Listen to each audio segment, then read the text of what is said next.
Greetings and bienvenue, Midnight Crew. Thank you for returning to this broadcast. And welcome to new viewers joining us for the first time. If you like a video, then feel free to subscribe. Creepy places where you live or around you thread. Doesn't have to be haunted or whatever, just creepy. The creepiest place in my actual town is this weird pseudo-house being built by this nutjob who fled from Canada, evading taxes.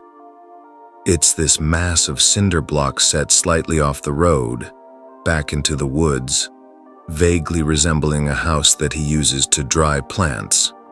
Not weed, sadly, just like herbs and onions, and stores some of the weirdest shit. He constantly keeps a radio playing to make people think it's inhabited so they stay away. My friends and I explored it. What's weirder is that about half a mile behind this is an actual house also in his name. This house seemed uninhabited and was filled with stuff. Like lumber, furniture, we even found multiple harpoon guns. The house has an old solarium room that was filled with dead or dying plants. And we found a modern phone that was actually hooked up. We listened to his messages and that's how we found his name. And looking his name up, we found out about his tax evasion. The absolutely weirdest thing about all of this is that there is a hidden basement. We can't find it at all. But there are exhaust vents coming out of the ground and a man-made stream fed by the nearby creek that turns a hydroelectric generator that feeds power down into the ground where these vents are. We spent all day looking for this to no avail and decided to come back another day. We mentioned the place to one of my friend's dad and he told us to seriously stay away. I guess the guy who that belongs to is beyond unstable. He pulled a shotgun on a Department of Natural Resources officer just for wandering onto his property without even touching any of his stuff. I don't want to think of what he would do if he found us inside his house. I'm a delivery driver for my local liquor store, and one time I was delivering to this club and I went to the back and found a bunch of blood on the floor and some drag marks to the office. I carry a .45 on me at all times because people like to rob delivery drivers. As I went to where the manger's office was, I had my gun out. I knocked on and no answer, the door was unlocked, and when I opened it I saw the manger lying there dead. I freaked out because I didn't know if the murder was still there. I ran outside and jumped in my van. I called the cops and called my boss. He thought I was fucking around. Apparently the manager had some ties with the cartel after the officers questioned me. They watched the video footage and sat that I entered, not but 20 minutes after they left. The officer told me if I came earlier, I probably would have gotten murdered. My aunt lives up in the boonies in Oregon, along the eastern border of the state. About 2 miles away from the nearest town. 7 from the nearest airport. Almost everyone in the area is a farmer. They live very isolated lives. Most kids live there their entire lives, only traveling as far as the closest town. Most don't have the internet. My family went up to visit her once. We planned to stay for an entire week. Halfway through, I was sick of my family, and there was no one else my age in the area, so I just started wandering around. I found a number of old log houses from early settlers there. Think Little House on the Prairie style, left standing since the mid-1800s when people were first settling down there, all rotting and run down. Usually it was just a single structure standing in the middle of nowhere. It was eerie. I asked my aunt about them. She said that they were indeed from the 1800s and were just left, unmaintained. No one did anything with them or made any attempt to restore them. They were just left standing. She personally had renovated and restored one on her property into a guest house. During the renovation, they found a secret box under the floor containing a long diary or whoever had lived there. She had given it to a local museum.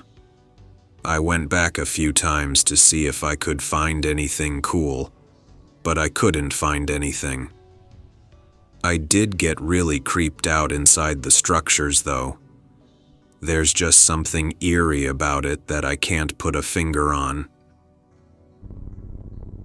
I don't have a photo of the place, because when I got there I pretty much shit myself. But to help you all, it's in a place called Little Chalfont, England. Basically, there's a woods at the back of a load of farms, and 2 minutes into the woods, you've got a burnt-down house. Pretty old, actually. Local legend says that there was a witch who lived there, or at least, someone who was declared to be a witch. The tree they hung her from is still there, even a cooking pot, although that had pretty much rusted and died. Well, as a bit of a joke, I took my girlfriend there. She was already terrified, mainly because she doesn't like woods at night. As we were going there, you could see a campfire near the house. The girlfriend was begging to go back, but my curiosity got the better of me. I guess I was just trying to be the big hard man. Then we started hearing voices, laughter and the like. But not a good laughter, if you get me. It was pitch black, apart from that campfire in that burnt-down house. So, we snuck forwards and hid in some bushes. The only freaky thing about it was the people we saw there. Imagine the clan, but all in black instead. Jumping and dancing around, laughing, chanting. We just stood there for a moment, watching them. They seemed to get more into it with each minute, and I swear someone saw me. It just got worse and worse, louder and freakier. Girlfriend started crying, whispering that we had to go. She even threatened to break up with me if we didn't go. I've just realized how much like a shit creepy pasta that sounds, but I promise you it isn't. I guess I'll post a little story. It's not great, but here goes. So where I live, the neighborhood is split into two halves. The old neighborhood, which has been around since the 40s, and the new neighborhood, which has been around since the late 80s, early 90s. The neighborhood is pretty big, and they constantly build onto it, so seeing muddy, vacant areas is pretty common. During one lazy late November evening, a friend and I decide to wander to one of the soon-to-be new additions to our sprawling neighborhood. We live in the South, so late autumns and winters are pretty gray and damp, so the ground was pretty muddy, and would make this sort of glup sound in some places. The area was pretty bare bones with only a few somewhat complete houses, though they didn't have any furnishings or proper windows. The rest were either concrete slabs on the ground or the studs set in place to be built on later. The sun was setting fast, so the sky turned a pale pink. We decided to not stay around too long since neither of us had any lights, and there were no street lamps around. We looked through the various unfinished houses, knocking buckets over and what have you. My friend tells me to stop and points outside. We sit tight and listen. We could hear that glup sound the mud was making, but we couldn't tell where it was coming from. The sound got louder, and we were convinced someone was going to come into the unfinished house and get on our case, so we hole up into what would be the bathroom and get quiet. It's not that we were afraid of getting in trouble or anything, we just didn't want to put up with it. The sound gets louder and stops suddenly. The sun seems to be setting much faster, and the entire area is covered in shadow. We wait for a bit but don't hear anything. I decided to head down the stairs. I thought I saw someone in the doorway standing perfectly still. I say, "Hello?" but no response. I take a step forward, but this person doesn't move. No reaction. In the corner of my eyes, I see something move and just assume it was my friend coming down. But he was still up in the bathroom being a wuss. I remember it feeling much colder, and I had some trouble breathing, like it felt like I had just finished running, but the air wouldn't come into my lungs fast enough. The shadows felt like they were coming closer, reaching out all around me, trying to pull me closer to this person in the doorway. I couldn't react. I didn't know how to react. I just stood there, panting. The person in the doorway grew larger and took up the entire space, while the shadows moved closer. It wasn't long before all I could really see was my breath. Still panting, still unmoving, I stood there in what felt like complete and utter darkness. I tried to blink it away, because maybe it was just in my head, but the darkness was still there. After the third or fourth try, I see two lights piercing through this darkness. They looked kind of like eyes, what with the iris and sclera and all, just that they showed through this darkness, looking right at me, not near me, not passing me, right at me.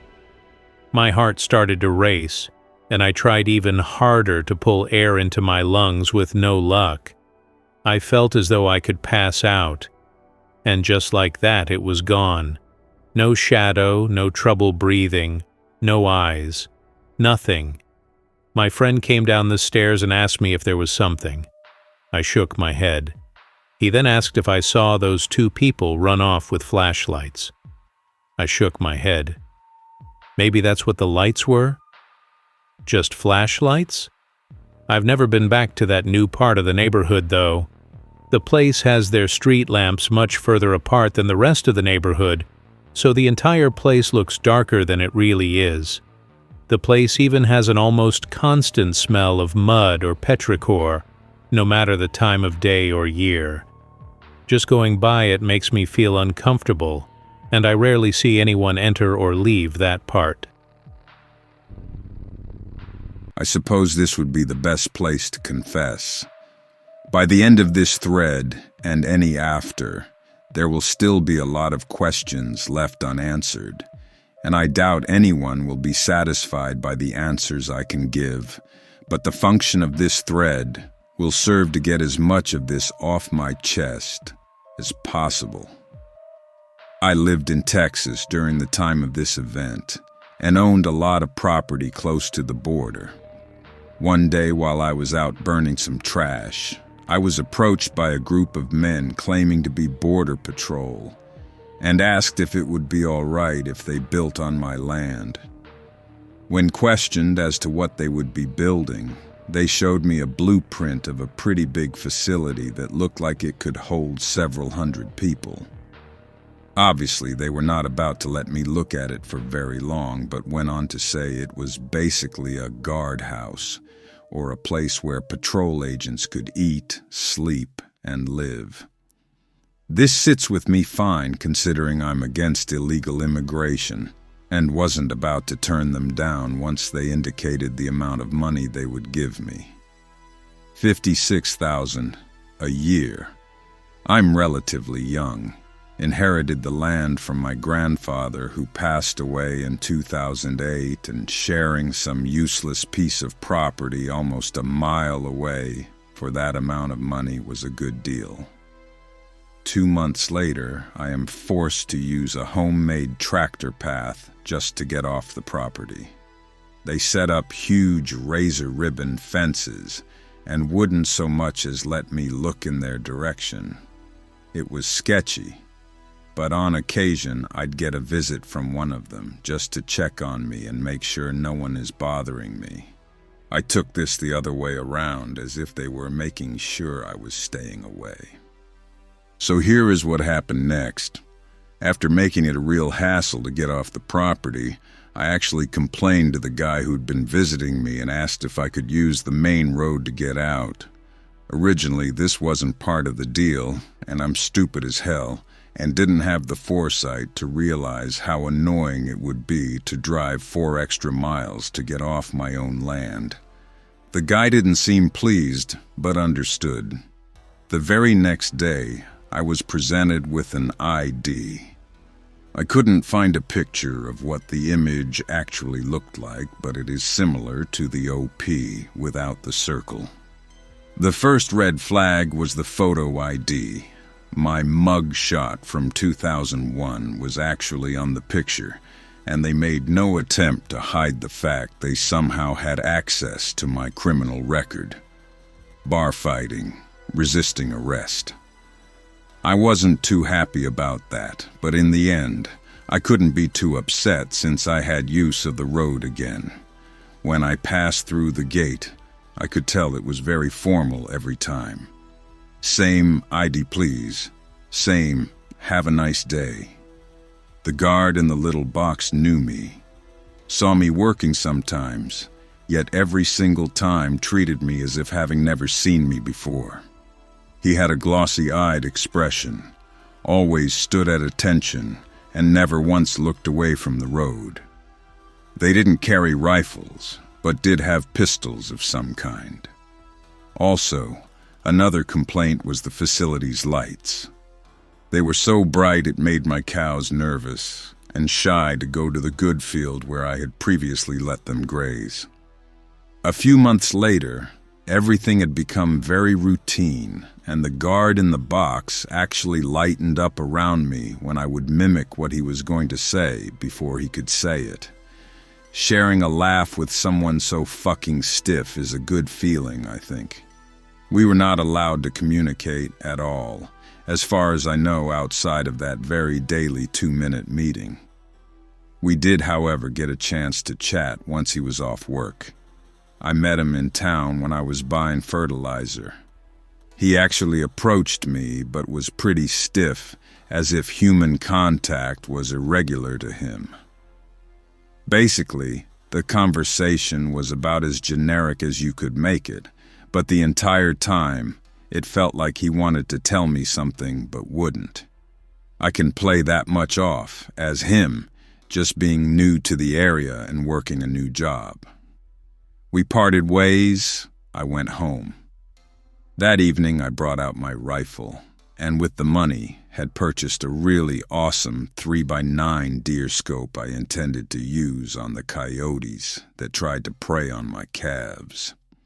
Almost never happens. While sighting it in, if you could even call it that, I heard gunshots coming from up the road, very loud gunshots, and saw someone killed for the first time in front of me. When you're holding a gun and see violence just happen, your first instinct is to get ready for whatever. I trained the scope to where the noise had come from. A guy had been shot to death by some of the Border Patrol members while running away. After this happened, I didn't see much else besides a few SUVs surround him and then vanish back into the facility. This shit was happening right next to where I was living.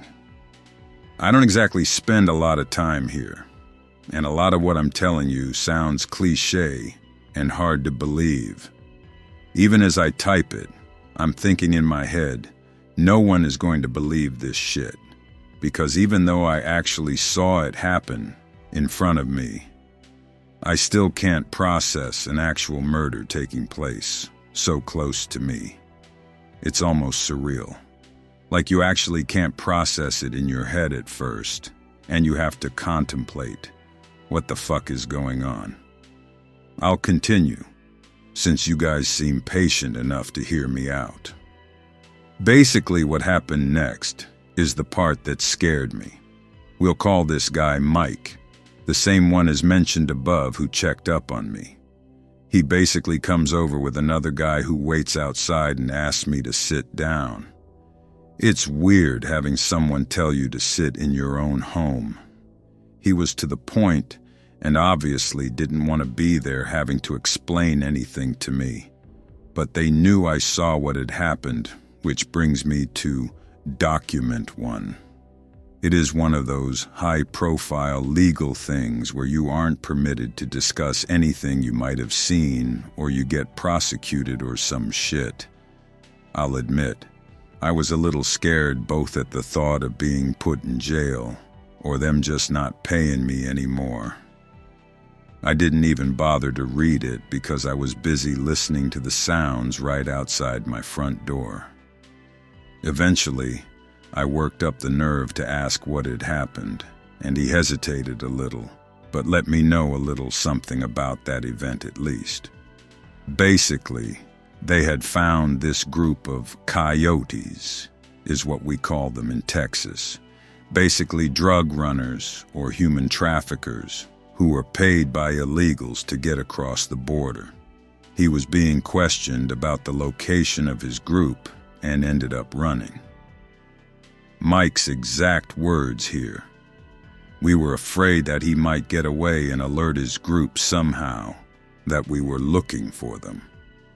This actually seemed like a reasonable story, but anything sounds reasonable when you've just seen a murder, right? I don't hear from Mike for almost a week. I was actually heading into town and going through the gate when he stopped me and waved me over. There is a large, bright yellow box painted on the ground where I'm supposed to stop my car. Worth mentioning, this place is extremely organized. Anyways, Mike comes over and asks if I'm looking for work. I'm running a ranch, which is basically just morning labor and nothing to do until evening, usually. I asked what kind of work, and he said building fences, installing electrical equipment, nothing too advanced and nothing I don't already know how to do. More money is always welcome in my book, so I'm not about to turn him down. The following week, I found myself on the outskirts of my property putting up new fences. A bonus to the deal was that all the land inside the fence I was permitted to let my cows graze on. It took me around 4 months to finish the entire job, and I got the feeling they didn't hire a big company to do this because it would attract too much attention, nothing uncommon about a rancher putting up a fence. Oh, and yeah, the fence wasn't very normal looking. I had to drive these giant metal beams into the ground, and digging one hole for them took almost an hour. It was physically painful work, but the pay was good, and as I mentioned before, I like money. I eventually enlist my cousin to come and help me finish up, but it's a project that never seems to be done. We did eventually finish, though. I don't actually know how long this thing was, but it kept me occupied for almost 10 hours a day. And the best part, honestly, was that nothing weird happened while I was out working. My cousin was coming over to drink with me, but I was out in the pasture, bringing the cows back up. And when he drove through the tractor trail, he said he saw some guys at my house, but kept his distance and waited for them to leave. I told him to stay away from the guys there, which he did. But now he's informing me they may have been in my house. When I was a kid, I lived down a hill, real steep driveway, right at the bottom. There was one house next to mine. Between our two houses, in sort of a gulch, was an old World War II bomb shelter. No furnishings inside it, just a concrete room. On one wall was a chained-up door. I think it went down to a second level. Sadly, when I was 7, someone bought the property and completely renovated it, tearing down the bomb shelter in the process. I wish I'd been older before that happened. I would have explored the shit out of it. I really wanted to know what was behind that door. But alas, at that age, I listened to things like, "Don't go in there without an adult." Background: I explore abandoned buildings for my hobby. I've been in mental asylums, morgues. I even went to Chernobyl, but none of it compared to this one little farm near where I live. Be 16 or 17, decided to go to a local abandoned farm with my friend and now ex-girlfriend. Friend's dad drives us, we climb the gate, start looking around, etc. Whole place is boarded up. Try to get into the farmhouse, but it's impossible. So we just look at the cool shit piled up everywhere. Lots of old farm equipment. The place is surrounded by trees, so can't see out into the road next to it. Totally hidden from view. For some reason, this farm has a swimming pool. I don't know, maybe the owners were rich. Walk around the pool, around 2 feet from the edge, but every few feet I keep stumbling. I put it down to rough ground. My friend and ex stay on the other side. They're creeped out by my walking pattern. Felt something was wrong, but I had a cool shot in mind, so I was determined to get to the other side. Get my shot at some shitty angle. Walking back towards the pool. I might add it was obviously a deep pool and about 3 feet full of rainwater / algae. Walking along the edge of the pool, I can clearly feel myself moving closer towards the edge. Get about halfway along the edge, the feeling has now increased to the point that I feel I'm being physically pushed towards the pool. Couldn't feel hands on me or anything, but a general force pushing me towards the pool. Have to walk a lot slower, physically resisting this force pushing me. My girlfriend is telling me to hurry up and that she wants to leave.